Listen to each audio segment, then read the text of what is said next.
Today's scripture lesson comes to us from 1 Corinthians chapter 13. This is often considered the wedding passage. The last time you probably heard this text was most likely at a wedding. So I invite you now to hear these words of the Lord. This is 1 Corinthians chapter 13. If I speak in the tongues of mortals and of angels, but do not have love, I am a noisy gong or clanging cymbal. And if I have prophetic powers and understand all mysteries and all knowledge, and if I have all faith so as to remove mountains, but do not have love, I am nothing. And if I give away all my possessions, and if I hand over my body so that it may boast, but do not have love, I gain nothing. Love is patient. Love is kind. Love is not envious or boastful or arrogant or rude. It does not insist on its own way. It is not irritable or resentful. It does not rejoice in wrongdoing, but rejoices in the truth. It bears all things, believes all things, hopes all things, endures all things. Love never ends. But as for prophecies, they will come to an end. As for tongues, they will cease. As for knowledge, it will come to an end. For we know only in part, and we prophesy only in part. But when the complete comes, the partial will come to an end. When I was a child, I spoke like a child. I became an adult, I put an end to my childish ways. For now we see in a mirror dimly, but then we will see face to face. Now I know only in part, then I will know fully, even as I have been fully known. And now faith, hope, and love abide, these three. And the greatest of these is love. The word of God for all the people of God. Amen. I want to begin today by just thanking everyone for supporting our chili cook-off. On Wednesday night, it was a great success. We raised over $1,000 for our youth missions team. And thank you for everyone who cooked, for everyone who donated, and for everyone who came to eat. That was probably the easiest part. But thank you for everyone who helped out with that. You know, I don't know if you've heard, but I entered some chili this year in the cook-off. And I was feeling pretty confident about it until I saw a picture of Larry's chili. And then I said, no, I'm not going to win. I'm not going to win that. But the winners this year were the same winners from last year, Sharon, Larry, and Ann, and they've got a little chili dynasty going on. I dare say that Ann is kind of the Tom Brady of chili cook-offs. Just always winning every year at the Super Bowl, yeah. But I really thought I had a good shot, but we have these little cups you can place votes in. There was a sweet potato pie over in the dessert table, and there was a random cup over there. And the youth, as a joke, started putting votes in that cup. That sweet potato pie got more votes than my chili. And a chili cook-off, the pie beat me. But I really enjoy just kind of walking around and talking to everybody about the recipe, what ingredients they put in, what is something unique that they put in that may stand out. I try to go for a little sweetness in the front end, a little spiciness in the back. So I had a little agave, a little bit of cinnamon, some A1. But then for the spiciness, admittedly, some people didn't like it because it was too hot. I mean, I only put in 2 jalapenos and left the seeds in. And put in a quarter cup of chili powder. Is that a lot? Quarter cup? Probably a lot, isn't it? Yeah. But some of you, I know, these recipes, these pots of chili that you made, maybe it was chili that your mother had cooked you. Maybe it was passed down from a generation. Maybe it's something that you have cooked for your children before. Maybe you found the recipe online and you modified it, but you thought, I can turn this into something good for the people that I care about here at church. And so there is that sort of extra ingredients, that kind of passion, that sweat equity behind the chili. Some might say that this last ingredient would be love. The love that you put into this chili or to your family. And that's kind of what Paul was getting at with the Corinthians. He said you had all the right ingredients. You're doing all the right things. You're checking all the boxes except you're forgetting the main ingredient. You're forgetting passion. you're forgetting love. You don't have the love. You got everything else. He said at the end of chapter 12, he said, love is the most excellent of ways. And then he concludes chapter 13 by saying, we've got faith and hope and love, but the greatest of these is love. But not the kind of romantic love that we're used to seeing and hearing about in movies. He's speaking about the Greek word. They often use the Greek word agape, which means a kind of love of commitment, the self-sacrificial love. It's a love, as Paul says, that bears all. A love that is unique on its own. A love that goes the extra mile and then some for the people that they have committed themselves to. He said love is primary. Everything else is secondary. So I want to invite you to imagine a parallel universe. A universe just like ours, identical to ours, except one difference.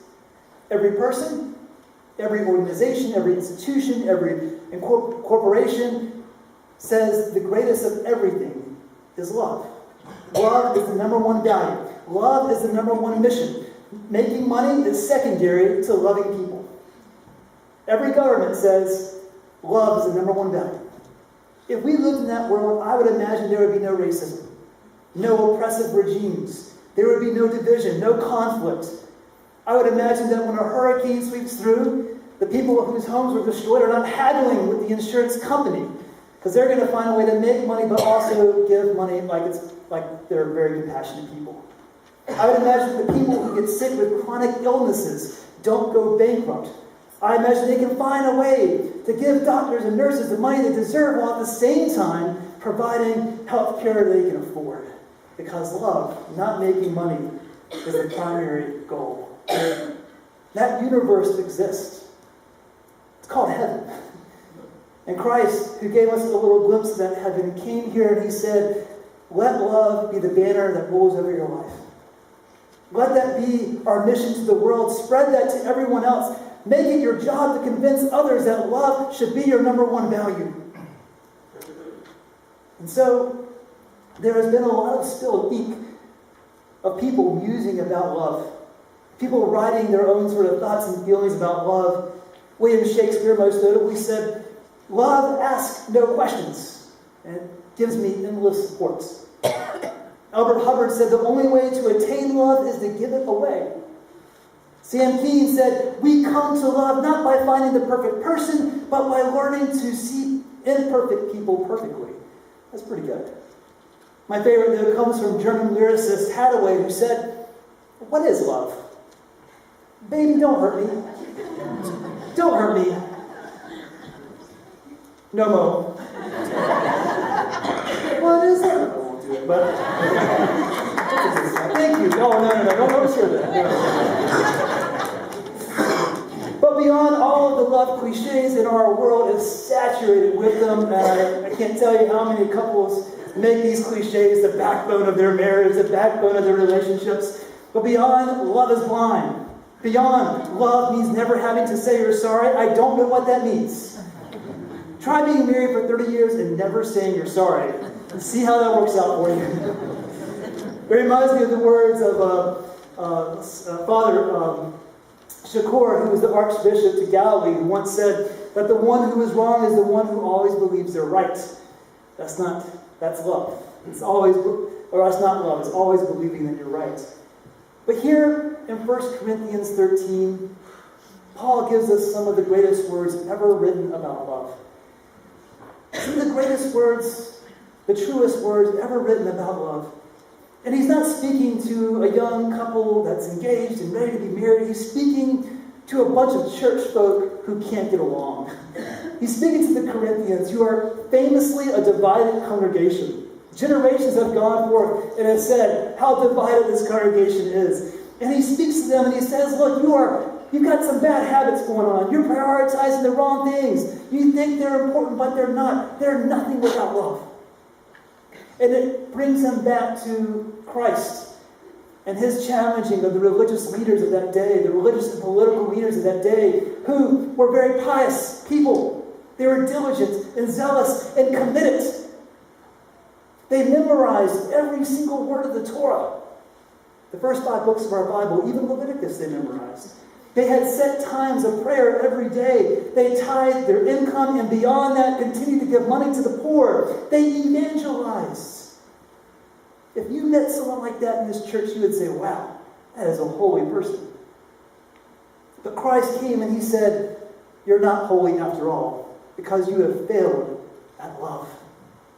You are checking off everything on the list. You are living in between the lines, but you are failing at love. And there is no holiness without love. It was like the Dana Carvey from SNL who played the church lady. You know the church lady, right? Dana Carvey would dress as a nun, and Dana Carvey's holiness as the church lady was very prim and proper, but the definition of Dana Carvey's holiness as the church lady was outrage. Anytime someone sinned, even just a little bit, anytime someone colored out the lines, she would be outraged, and she would say, oh, isn't that special? But what they were doing and how they were living is that they were giving their people a heavy burden. Christ called it a heavy yoke. Because they had such a legalistic understanding of the law, they were actually doing it for the detriment of the people. There was no grace. There was no love involved. No love. And so Paul sees a correlation between those religious figures of Jesus' day and the church in Corinth who were obsessed with these public gestures. Whereas the Pharisees would put makeup on their faces when they were fasting to make their faces look sunken in so that people would feel sorry for them, where they would give these big, elaborate prayers in public, where they would often give money but give it in very public ways. He saw the Corinthians being obsessed with speaking in tongues out loud. They were obsessed with prophecy, understanding great mysteries of the world, big public giving, and having faith to do spectacular things. They knew nothing of holiness in quiet or in secret. I told you last week about St. Francis. When he had his conversion, he decided that he would give everything that he owned away, except everything that he owned, everything he gave away wasn't his own. Some of it was his father's. And his father got really mad and said, "You're giving my stuff away, man." And so he dragged him over to the bishop in the middle of the town square, and he said, "Hey, tell my son to quit giving my stuff away." To which St. Francis began to take off all of his clothes, right down, he was bare naked, and he gave his clothes to his father, and he said, "Now, Father, you have everything I have." That made him pretty famous. It would make you famous today as well. But those kinds of big, public, grand gestures were the kind of things that the Corinthian church were looking for. They thought that was holiness. They thought that was faith. Today in our pop culture, in our songs, in all of our romantic comedy movies, everyone has this kind of big romantic display, right? This big romantic gesture at the end. I just saw last year Pretty Woman for the first time. You know that movie, right? Julia Roberts and at the end of that movie, Richard Gere pulls up in a limo to Julia Roberts' apartment. He climbs the fire escape. He's afraid of heights, but he's got these red roses. Big, grand, romantic gesture. The Notebook, if you've ever seen that one, it's pretty good. I've only seen it a few times. But in this movie, Ryan Gosling rebuilds this home that he knew that his teenage girlfriend liked, and he rebuilt it in the hopes that one day she'll come back and they'll live there together as a married couple. Big, grand gesture.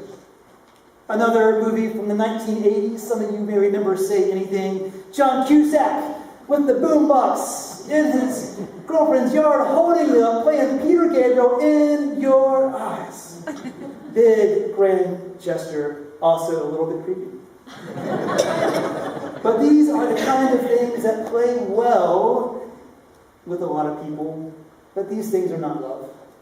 Paul is saying, look, divert your eyes from this. This is a very, very small part of what love is. Agape love is not about holding a boombox over your head. Agape love is different.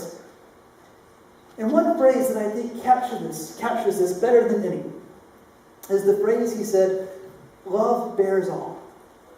Love bears all. If you were to dwindle down agape love into 4 words, love bears, that's 3 words, excuse me. But I don't know how to explain it other than to just tell you. I mean, once you see it, you understand what it is.